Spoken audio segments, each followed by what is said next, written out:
Bismillahirrahmanirrahim. Assalamu alaikum dear student. You are welcome in your English class. Dear student, we are going to start very important lecture today. हमने पहले भी narration पे कुछ lectures लिए हैं. हम previous knowledge को भी डिस्कस करेंगे, प्रीवियस लेक्चर्स को भी डिस्कस करेंगे और उसके साथ साथ हम आज का बहुत ही इम्पोर्टेंट लेक्चर है जो ऑपरेटिव सेंटेंसेस का, उस पे भी बात करेंगे. तो dear student, let's start today's lecture. हम सबसे पहले जो प्रीवियस हमारे लेक्चर्स थे नरेशन के, उस पर कुछ बात कर ले. प्रीवियस लेक्चर्स में कुछ चीज़ें जो हैं वो तो तमाम के तमाम काइंड्स में सेम ही रहती हैं, बट कुछ चीज़ें जो हैं वो डिफरेंट होती हैं. मतलब जैसा कि हमने प्रीवियस लेक्चर्स जो लिए उसमें असर्टिव सेंटेंसेस को जो बेसिक रूल्स थे जो पहले लेक्चर्स में किए वो तो तमाम में सेम ही रहेंगे. जब असर्टिव सेंटेंसेस में हमने सेट टू के यूज़ को वो चेंज कर दिया था इसकी इनडायरेक्ट नरेशन में, टोल्ड में, और उसके बाद जो है हमने इन्वर्टेड कोमास को रिमूव करके डैट का यूज़ कर दिया था. ये तो था असर्टिव सेंटेंसेस में. उसके बाद जब इंट्रोगेटिव की बारी आई तो उसमें सेट टू को हमने चेंज कर दिया था आस्क में, चाहे वो हमारे पास रिपोर्टेड स्पीच हेल्पिंग वर्ब से शुरू हो रही थी या हमारे पास वो किसी क्वेश्चन वर्ड से शुरू हो रही थी. उसके बाद फिर इन्वर्टेड कोमास को रिमूव करके हमने इफ़ या वेदर का यूज़ किया था. और उसके बाद हमने ये देखा था कि इफ़ या वेदर का यूज़ हमने तब किया था जब हमारे पास रिपोर्टेड स्पीच जो है, जब हमारे पास रिपोर्टेड स्पीच थी उसमें स्टार्ट हो रही थी हेल्पिंग वर्ब के साथ हो रही थी. उसके बाद जब क्वेश्चन वर्ड से रिपोर्टेड स्पीच शुरू हो रही थी तो उसमें हमने इन्वर्टेड कोमास को रिमूव करके कोई भी वर्ड यूज़ नहीं किया था, सिर्फ हमने वही क्वेश्चन वर्ड वैसे ही यूज़ कर दिया था. उसके बाद बारी आई थी इम्पेरेटिव सेंटेंसेस की. इम्पेरेटिव सेंटेंसेस जो कि हुक्मिया फिक्रात थे, उसमें सेट टू को हमने चेंज कर दिया था उस पर्टिकुलर इम्पेरेटिव वर्ड के साथ जिसका इंप्रेशन उस सेंटेंस में मिलता था हमें. अगर ऑर्डर का था तो हमने ऑर्डर्ड में चेंज कर दिया, अगर एडवाइस का था तो एडवाइस में चेंज कर दिया, अगर फॉरबेड का था तो फॉरबेड में चेंज कर दिया, अगर रिक्वेस्ट का था तो हमने रिक्वेस्टेड में चेंज कर दिया, अगर आस्क का था तो हमने आस्क में चेंज कर दिया. इस तरह से अगर सजेस्ट का था तो सजेस्टेड में, प्रपोजल का था तो प्रपोज में, एटसेट्रा. इनके साथ इम्पेरेटिव वर्ड के साथ हमने उसको चेंज कर दिया. उसके बाद बारी आ गई थी इन्वर्टेड कोमास को रिमूव करने की. तो इन्वर्टेड कोमास को रिमूव करके हमने टू का यूज़ किया था. तो डियर स्टूडेंट, ये हमारे पास असर्टिव, इंट्रोगेटिव और इम्पेरेटिव सेंटेंसेस में यूज़ थे जो हमने पीछे प्रीवियस किए थे. और कुछ जो बेसिक रूल्स थे, मतलब चेंज द वर्ब वो सेम ही था. जो हमारे पास पर्सनल प्रोनाउन को चेंज करने का तरीका था, मतलब फर्स्ट पर्सन है तो हम सब्जेक्ट के साथ, सेकंड पर्सन है तो ऑब्जेक्ट ऑफ द रिपोर्टिंग के साथ, थर्ड पर्सन है तो there will be no change. अगर if there is a use of third person है तो वहाँ पर कोई भी चेंज नहीं हुई थी.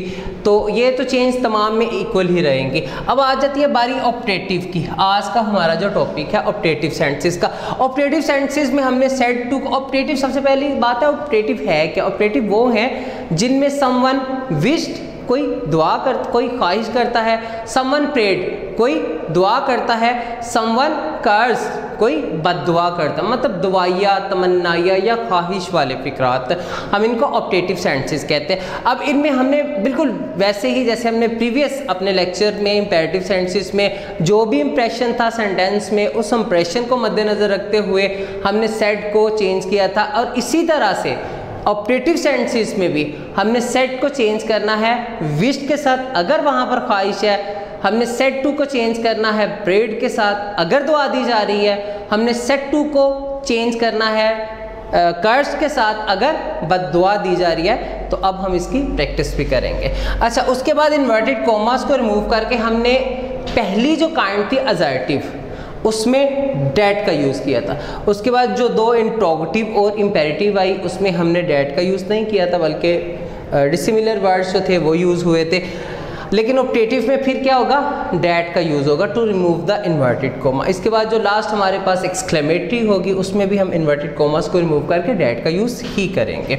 अच्छा, तो ये वाली तो जो चेंज है, जो डिसिमिलर चेंज है वो मैंने आपके सामने डिस्कस कर ली. बाकी जो बेसिक रूल्स है वो वैसे ही रहेंगे. इसकी प्रैक्टिस के लिए कुछ मैंने सेंटेंसेस लिखे हैं, जैसे she said to her father may you live long.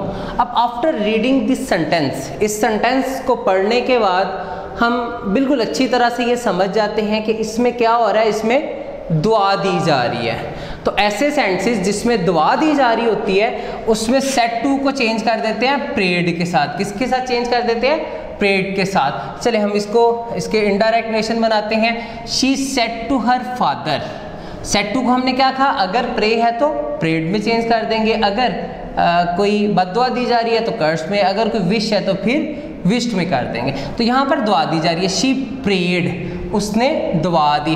अब ये जो ऑब्जेक्ट है हमारे पास, हम इसको सीक्वेंस में लिख देंगे इस यू की जगह पर, तो फिर भी हम इस सेंटेंस को कंप्लीट कर लेंगे। अगर हम इसको इस तरह से लिखना चाहें, she prayed for her daughter, फिर डैट यहाँ पे यूज होगा, उसके बाद यू उस ऑब्जेक्ट के साथ चेंज होके ही आ जाएगा, ही माइट लिव लॉन्ग हो जाएगा। मैंने डायरेक्ट ही इस ऑब्जेक्ट को इसका सब्जेक्ट बना दिया जो हमारे पास था। इसको इस तरह से भी कर सकते हैं, एक दूसरी एग्जांपल में दूंगा, अब इसको उस तरह से भी कर सकते हैं। शी प्रेड, इन्वर्टेड कॉमास को रिमूव करके डैट का यूज कर लिया, मे यू लिव लॉन्ग। अब मे यू लिव लॉन्ग दुआ दी जा रही है तो प्रेड का यूज किया था। अब यू हमारे पास क्या है? सेकंड पर्सन है, सब्जेक्ट के तौर पे है। सेकंड पर्सन को किससे चेंज करेंगे? ऑब्जेक्ट ऑफ द रिपोर्टिंग के साथ। जब ऑब्जेक्ट ऑफ द रिपोर्टिंग के साथ करेंगे तो फिर क्या आ जाएगा? ये वाला थर्ड पर्सन, वैसे ही उसको यूज कर लेंगे। She prayed that her father. Clear? ये हमारे पास सब्जेक्ट आ गया। अब उसके बाद हमने क्या करना है? मे यू लिव लॉन्ग। हमने ये पढ़ा है पहले, अगर हमारे पास रिपोर्टिंग स्पीच में पास्ट का यूज है तो फिर इधर वर्ब चेंज होगा। वो प्रेजेंट का वर्ब है तो वो पास्ट में होगा। वो रूल्स आपको सारे बताए हैं, तो उसी के अकॉर्डिंग क्या करेंगे? मे प्रेजेंट में है तो इसका पास्ट माइट आ जाएगा, उसके बाद ये बाकी का सेंटेंस लिखा जाएगा। तो इसको चेंज कैसे किया? शी प्रेड, क्योंकि दुआ दी जा रही थी, इन्वर्टेड कॉमास को रिमूव करके डैट का यूज कर दिया। She prayed that her father as a subject आ गया। हर फादर माइट, मे की सेकंड फॉर्म, माइट मतलब मे प्रेजेंट में और माइट पास्ट में। Her father might live long, तो ये दुआ वाला सेंटेंस मुकम्मल हुआ। उसके बाद है she said may you prosper. तो यहाँ पर भी मे यू प्रॉस्पर, तुम खुशहाल हो। उसने कहा अल्लाह करे तुम खुशहाल हो, तो यहाँ पर भी क्या हो रहा है? दुआ ही दी जा रही है। तो क्या करेंगे? शी प्रेड, सेट को चेंज कर दिया प्रेड में, इन्वर्टेड कॉमास को रिमूव करके डैट का यूज कर दिया।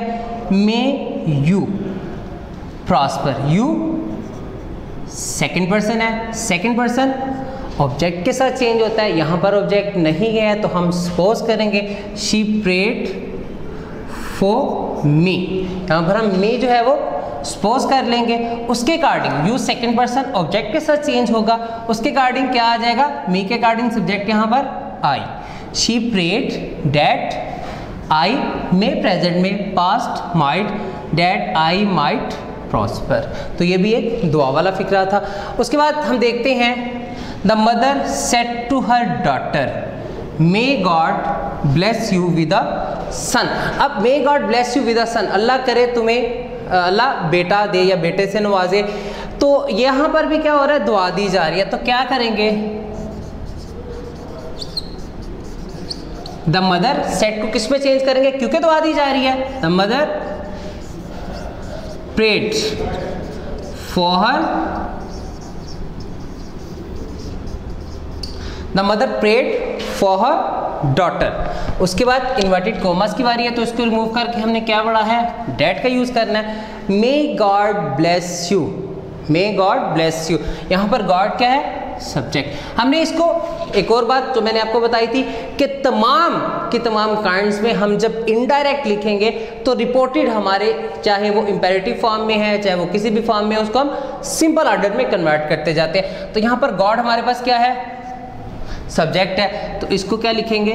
गॉड वैसे ही आ जाएगा। डैट गॉड, गॉड के बाद हम क्या यूज करेंगे? वर्ब का यूज करना है। डैट गॉड माइट यू, ठीक है। तो यू को चेंज करेंगे हर डॉटर के साथ, तो क्या आ जाएगा? The mother prayed for her daughter that God might you, इसके साथ her, you second person object के साथ चेंज हुआ। हर डॉटर थर्ड पर्सन है, तो थर्ड पर्सन के लिए क्या आ जाएगा? माइट हर, क्योंकि वो फीमेल है तो उसके लिए हर यूज़ करेंगे, डेट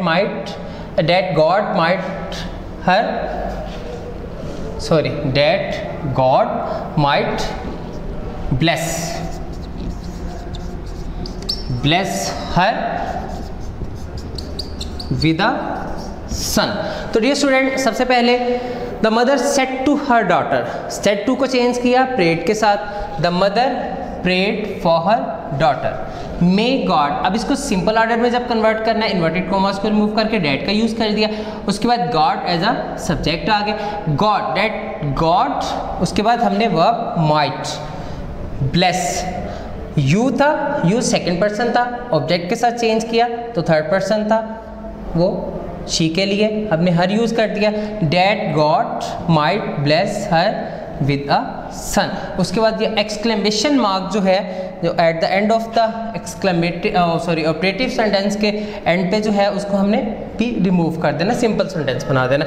इसके बाद एक और example, she said would that my father were alive, she said. अब सेड को किस में चेंज करेंगे? अब सेड को प्रेड में चेंज नहीं करेंगे, क्यों? क्योंकि यहाँ पर प्रे नहीं है, यहाँ पर क्या है? Would that. वुड डैट के मानी क्या है? काश के हैं, तो मतलब काश का जब विश की जाती है तो क्या कहेंगे? She wished that. अच्छा, would that my father were alive, my कौन सा पर्सन है? फर्स्ट पर्सन है। फर्स्ट पर्सन किससे चेंज होता है? सब्जेक्ट ऑफ द रिपोर्टिंग से। सब्जेक्ट ऑफ द रिपोर्टिंग के मुताबिक क्या आ जाएगा? She wished that her father, she wished that my father, किससे चेंज हुआ? माई शी के साथ, तो क्या आ गया? Her father were. अब वर हमने पढ़ा हुआ है, वर जो है जब हम चेंज करते हैं डायरेक्ट से इनडायरेक्ट में, वाज का यूज़ हो या वर का यूज़ हो तो वो हैड बीन में चेंज होता है। That her father had been alive. तो डियर स्टूडेंट, ये हमारा विश के साथ जो है सेंटेंस वो भी मुकम्मल हुआ। उसके बाद एक और सेंटेंस है, the beggar said to me may you go to hell, Allah ना करे ऐसा हो। The beggar said to me may you go to hell, beggar ने क्या कहा कि तुम जहन्नुम में जाओ। तो यहाँ पर क्या हो रहा है? यहाँ पर बद्दुआ दी जा रही है, तो क्या लिखेंगे? The beggar cursed me, the beggar cursed me that।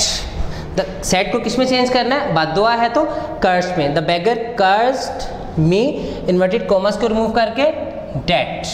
Clear? उसके बाद हमें क्या चाहिए? सब्जेक्ट चाहिए। यू है हमारे पास सेकंड पर्सन, प्रोनाउन को चेंज करना है, किसके साथ चेंज होगा? ऑब्जेक्ट ऑफ द रिपोर्टिंग के साथ। ऑब्जेक्ट ऑफ द रिपोर्टिंग मी है, मी के लिए क्या हम यूज़ करेंगे यहाँ पर? आई, सब्जेक्ट के तौर पर। The beggar cursed me that I, में को पास्ट में करेंगे तो आई माइट गो टू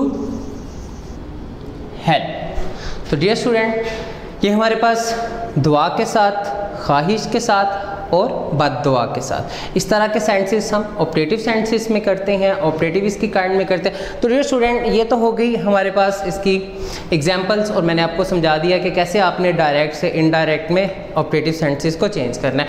तो अब आपने क्या करना है? आपके ग्रामर एंड कंपोजिशन पे जितने भी ऑपरेटिव सेंटेंसेस के सेंटेंसेस हैं, जितने भी ऑपरेटिव के अकॉर्डिंग सेंटेंसेस हैं, आपने उनकी असाइनमेंट बना के डायरेक्ट से इनडायरेक्ट में चेंज करके आपने अपने ग्रुप में उसे मुझे सेंड करना है। तो आज के लेक्चर के लिए बस इतना ही। अल्लाह हाफिज़।